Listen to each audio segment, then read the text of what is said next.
Every time we make a project, we are not designing the car that we are dreaming, but we try to enter in the mentality and the philosophy of the customer, because this is the modern way of making design. It's not following our dreams, but it's following the dreams of our customer. In this case, of course, we kept into consideration the fact that the car should be a car that makes Polish people proud of.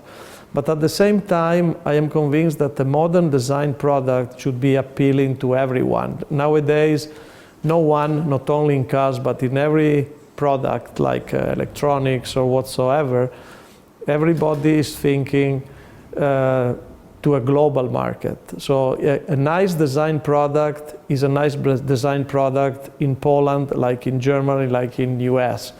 A nice design product cannot be good only for one country.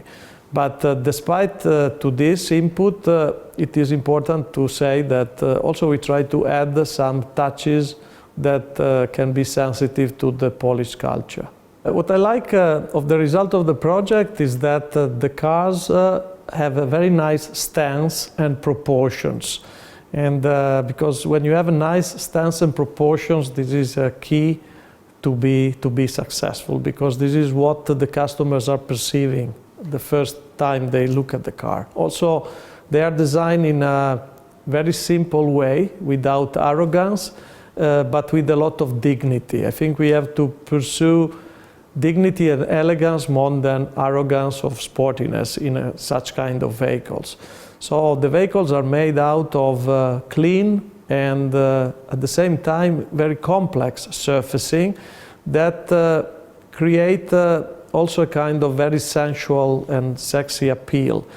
And also what is interesting is that the cars looks bigger than they are.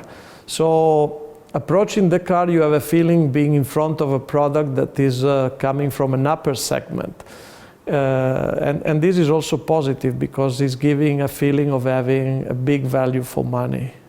I founded Torino Design 15 years ago, starting from the idea of finding the best professionals existing in the automotive in Torino and putting them together.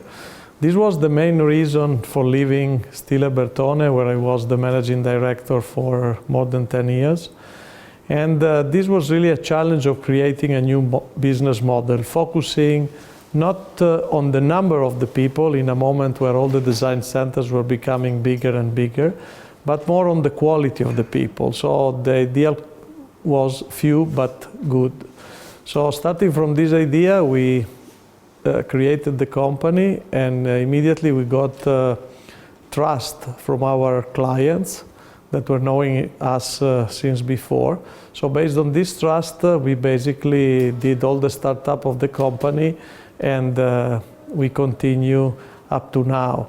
Now, after 15 years, after almost 15 years, we are proud because we are still private and independent, while all the other big design centers now belong to big organizations or other OEMs. So we try to defend the fact to be private and independent, because this is giving a lot of freedom to work with all OEMs worldwide. And also the interesting point is that we started as the smallest design studio, and now probably we are one of the biggest that still are private and independent.